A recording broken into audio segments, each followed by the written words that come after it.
wet day, and the drizzle would continue on and off the rest of this Tuesday evening. Then as we go into tomorrow, we'll start out the day with some fog, and then we'll eventually see some changes starting Wednesday night. All those details coming up.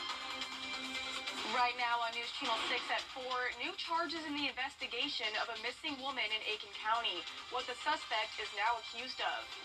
And good news for one local restaurant, why the owners say they will remain open. Plus, if you're ready to get rid of your Christmas tree, you have options where you can take it to be recycled or turned into to help marine life. Your News at 4 starts now. Live from Television Park, this is WJBF News Channel 6 at 4. Good afternoon, everyone. I'm Hannah Latier. Thank you for joining us. Brad and Jenny are off today. Coverage you can count on begins with the Georgia Department of Public Safety releasing the number of traffic deaths seen on the state's roads so far during the holidays. At least 14 have been recorded since the Christmas holiday travel period began on Friday. And a few of those crashes happening in our area. In Richmond County, the coroner's office is investigating the death of a pedestrian.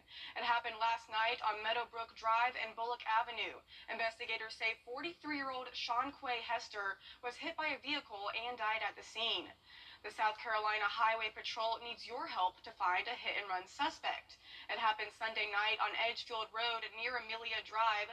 Investigators say the driver of an unknown vehicle heading south hit a pedestrian, causing serious injuries, then left the scene. The vehicle may be an SUV with possible damage to the passenger side mirror. And in Aiken County, one man is behind bars and another dead after a shooting on Plantation Road. The victim is identified as 37-year-old Willie Trotty. Investigators say he was shot multiple times and died at the scene. The suspect, Jean-Pierre Washington, was arrested and is expected to be charged with manslaughter and possession of a weapon during a violent crime in this case. And in the case of the mom missing in Aiken County, it's now being investigated as a homicide. 30-year-old Jamila Smith was last seen more than 3 weeks ago with her ex-boyfriend, 34-year-old Daniel Harmon. Investigators say the night of December 2nd, she called 911 screaming, and then the phone went dead. Deputies believe Harmon hit Smith with a black Dodge Charger that he rented. Authorities say Harmon never took her to the hospital, and blood was found in the trunk of his car. As you would expect, there's a little bit of confusion. How did we get to this, where we are? There's some anger. There's a lot of hurt. There's a lot of heartache. Like I said, this is a very, very loving, very strong family that has pulled together.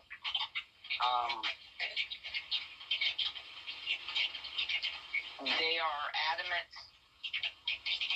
about Jamila being found, and they want Jamila home, and that's going to be the fight at this point, is bringing her home. Daniel Harmon's bond has been denied, and he remains in the Aiken County Jail. He was already charged with kidnapping and domestic violence, and he is now charged with murder. Jamila Smith's body has not been found yet. And in a separate case in Aiken County, the search for a deadly shooting suspect is underway. Deputies say they found 29-year-old Rondre Gamillion unresponsive in the yard of a home on Squire Street. He died on the scene. The suspect is identified as Tony, and he was last seen driving away in a dark blue Chevy Suburban or Trailblazer. Officers say he is known to frequent Florence, South Carolina, and if you have any information, please contact the police. It is time now for our first look at our weather with meteorologist Jenna Petracci.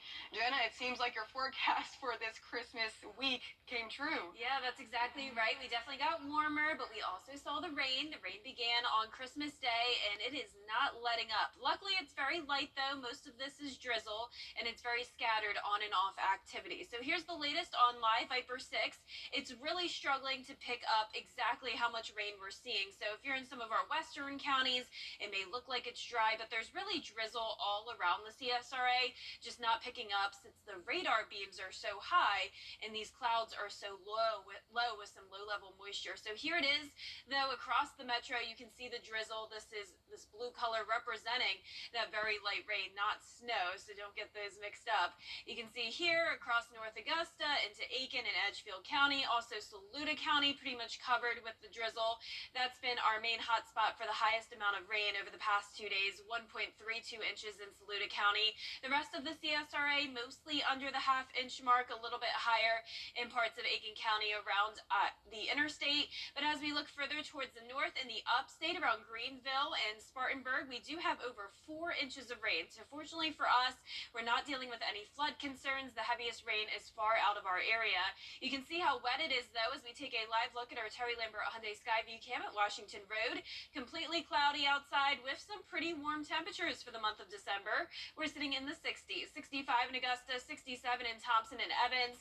Swainsboro, you're at 64, 68 in Sandersville, 64 in Washington, so close to that 70-degree mark like we had over the weekend. Dew points are also very high, of course, because of all the low-level moisture and the rain. We're seeing those dew points in the mid-60s.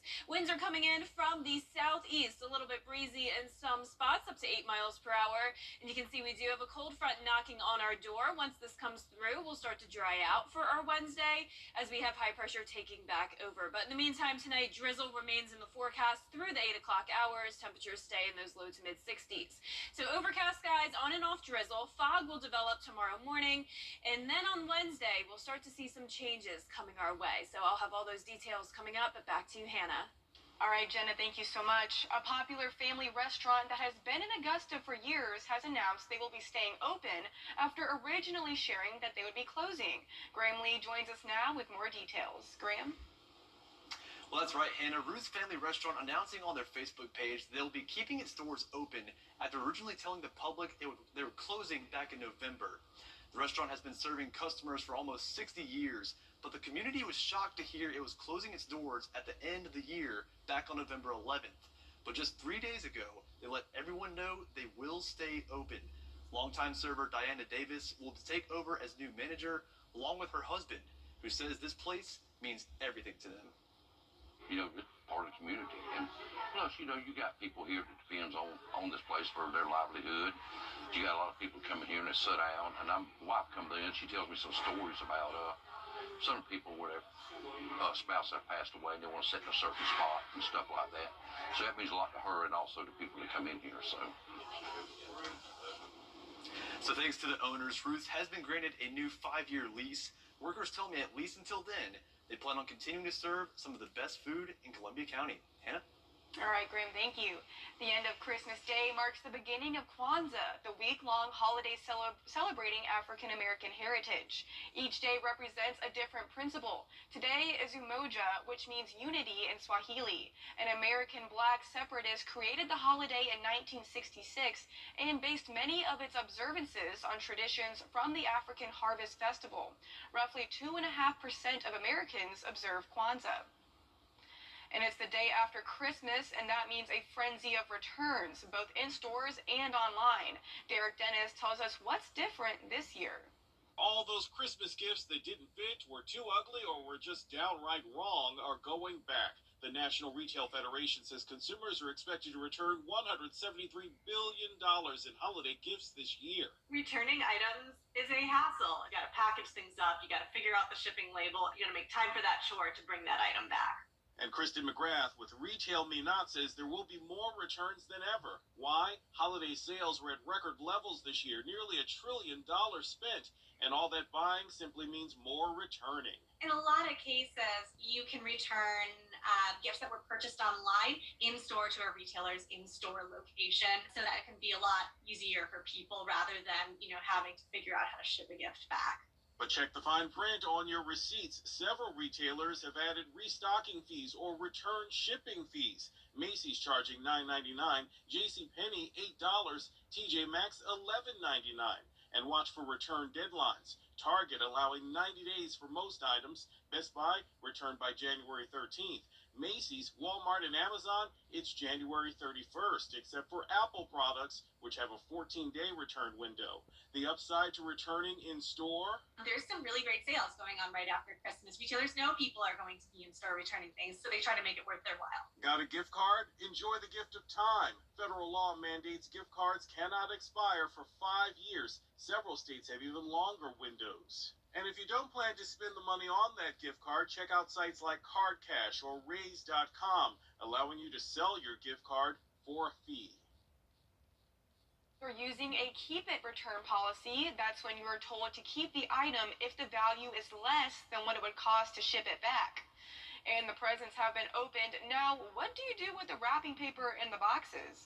Recycling specialists say cardboard boxes and paper products that are not lined should be recycled, but you must remove the packing materials. Bows and ribbons are not recyclable and should be reused if possible. Wrapping paper is recyclable, but not all of it, and those old unwanted electronics are in a special category of their own. Plastic bottles, while only 3 out of every 10 in the United States gets recycled, that means that 7 out of 10 of these are going into landfill today. We can reuse these and make them into new bottles. We can actually also make them into new clothing, carpets, uniforms for our frontline employees at WM. We do that as well. Management also advises asking your recycling center what they accept to make sure your good intentions don't go to waste. It's the day after Christmas, and you may be trying to figure out what to do with your Christmas tree. Now through January 14th, it can be recycled at Lake Thurmond, where it will become a fish habitat.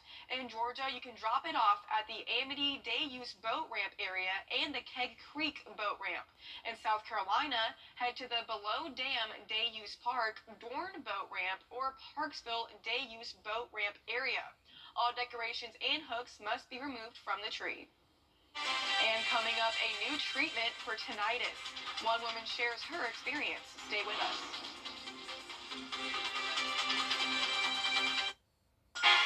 My law firm. Remember, it's one call, that's all. New hope for people who suffer from tinnitus or ringing in the ears. It affects more than 740 million people around the world. Rena Roy shows us a new treatment that could provide some relief. I couldn't focus. I could not sleep. I didn't sleep for 2.5 months. 32-year-old newlywed Christina DeLucia should have been enjoying life, but instead she was debilitated by a constant ringing in her ears. As the weeks progressed, it turned into something more high-pitched, screechy, almost like the sound of a dog whistle, very high-pitched. Her diagnosis, tinnitus, a ringing sound in the ears, often linked to hearing loss or noise exposure or some medications. For some, it's a mild nuisance, but for others, like Christina, it can be incapacitating and notoriously hard to treat. While there is a hearing element to the symptoms, there can also be a psychological component. People where tinnitus becomes more of a problem, it's typically because the emotional centers of the brain become roped in and all of a sudden start to recategorize this benign symptom that we hear in our ears or our head as something that's a threat, and that's when they become bothered by their tinnitus. For more severe cases, a new device is offering some hope. Lanier is the first and only FDA-cleared device that trains your brain to pay less attention to the sounds by stimulating the hearing centers of the brain through targeted, prescribed sound therapy, as well as stimulation on the tongue, a critical part because it's extremely sensitive and stimulates an important nerve group near the brain. What the research has shown us is that these two stimulation pathways in parallel have been proven effective in reducing the awareness and the disturbance of one's tinnitus. Studies show 70% of patients had significant reductions in tinnitus after 6 weeks of daily at-home treatments. At 12 weeks, the number rose to around 80%. After 6 weeks, Christina says she started feeling better. And while the tinnitus isn't gone, it is now fully manageable. I sleep much better. I'm back to my normal sleeping habits. I definitely got my life back, got back to work. It was really good to get back to my old me. Now, this treatment is not currently covered by insurance. Audiologists test, fit, and counsel their patients, and prices vary across the country. Clinical trials showed improvement lasted at least 12 months, but more data is needed to see if the benefit lasts longer than a year. And coming up, Jennifer Tracci will have your full forecast next. I'm attorney Jim. Now, your most accurate forecast with WJBF Live Viper 6. Well, if you asked for rain for Christmas, you are in luck. It's been raining since yesterday, but it is all very light rain. Most of this is drizzle, and you can see it's pretty much showing up as a blue color on Live Viper 6. That is not snow. That is just representing how light the rainfall is, and it's very scattered in nature, so a lot of us are going through periods of the drizzle, and then it stops, and then on and off, and that'll be the case the rest of tonight. You can see it around Evans, Martinez, Bobby Jones, much of Richmond County covered in it, and same thing up in parts of Aiken, Edgefield, and definitely Saluda County. That's when there's been quite a bit of rain over the past couple of days. You can see those rainfall totals have gone over 1 inch of rain in Saluda County. For the rest of us, though, most of us only up to around ½ inch. That's the case in Louisville. And you can see the bulk of the rain is to the north of the CSRA. In the upstate, we've had up to around 4.5 inches of rain around the Greenville and Spartanburg area. On our Terry Lambert Hyundai Skyview cam outside the station, you can see how cloudy it is. You can definitely see how wet it is outside as well. Though luckily the rain is not heavy and we have no thunderstorms. 65 as our temperature, pretty warm December day once again, with a south wind coming in pretty light at 3 miles per hour. Very muggy outside as well, with those dew points in the mid 60s, pretty much matching our temperatures. So very consistent, anywhere from the low to upper 60s, close to that 70-degree mark, which is what we had just a couple days ago. It has been abnormally warm for this time of the year, but that's all about to change. We do have a cold front knocking on our door, and you know what comes behind that. Some colder air. You can even see some snow up in parts of the plains into the Midwest. High pressure is associated with this system as well, and that'll come in as we go into our Wednesday night. But in the meantime, today it'll stay cloudy, temperatures staying in the 60s as well, with the on and off drizzle through 8 o'clock. Then by tomorrow morning, no more rain, but we will have the fog to put up with through 9 a.m. Then mostly cloudy skies for the rest of your Wednesday. You can see those dew points will be a bit lower in the mid 50s, but it won't be until Thursday and then into the weekend where we really start to dry out with that dry air taking over. Dew points only in the low 30s. We're also going to see a big cool down. These are the low temperatures, so we'll be in the mid 50s again tonight, but then 40s on Thursday, 30s on Friday morning, and then below freezing just in time for New Year's weekend. So here's your forecast. New Year's Eve, pretty mild in the afternoons in the mid 50s, but definitely cold in the early mornings and late at night, so definitely keep that in mind for any plans you may have. For the rest of tonight, we will continue to see the drizzle, as I mentioned. Definitely nothing significant, just that pesky rain. And as we go into our Wednesday morning, this is the fog you're seeing, then just becomes clouds later on by the afternoon.